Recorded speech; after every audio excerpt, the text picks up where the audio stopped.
Hello and welcome to Think Like a Clinician question 90.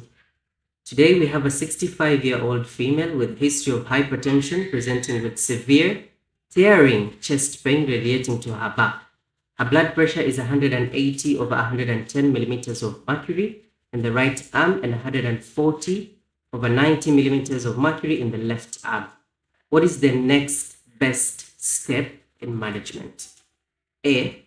Exercise stress test.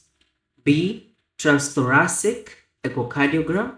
C. Immediate thrombolysis.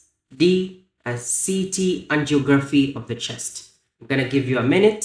Think about the case, get your answer, and then we'll dive right into the case discussion.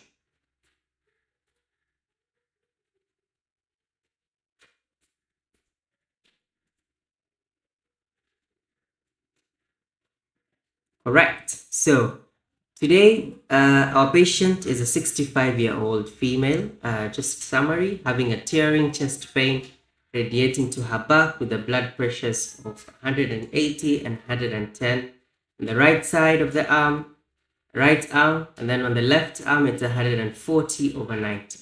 Now, these details are given in a very characteristic way, that kind of telling us that this is something very specific. So let's look at it a bit deeper. An elderly hypertensive female presenting with tearing or ripping pain that moves from the chest to the interscapular region, that is at the back, and there's a significant blood pressure discrepancy of more than 20 millimeters of mercury between the right and the left arms. This already should be telling you that there is something specific going on. Now, the key here is the tearing part, the tearing nature of that pain, and also the radiation, and also the BP differences between the right and the left arm.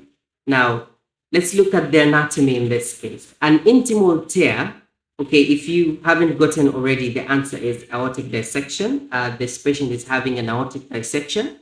So an intimal tear in the aorta allows blood to enter the media, creating quote-unquote a false lumen, okay? And then the branch vessels, as the dissection moves, it can partially occlude the origin of the subclavian artery. If it hits the right subclavian but not the left, you get the classical blood pressure mismatch, okay? Now the urgency of this case is that the hypertension is the biggest risk factor, and we must confirm the diagnosis in this case via a CT angiography, okay? While immediately lowering the blood pressure and heart rate. So you ask yourself, okay, by default, the answer is D in this case, CT angiography of the chest. But you ask yourself, why not myocardial infarction? This patient is having a tearing chest pain.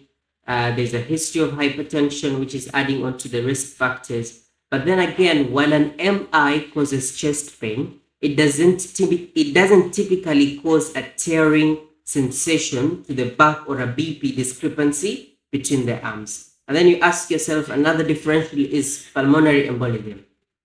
But then in pulmonary embolism, the pain is usually pleuritic and is associated with low saturations of oxygen and leg swelling sometimes. Can be DVT, can be other reasons. And there's usually not a BP differential present, okay? So in this case, the beta blocker fast rule applies in this kind of patient, where in suspected aortic dissection, you must lower the heart rate with beta blockers such as labetalol, esmolol, before using vasodilators.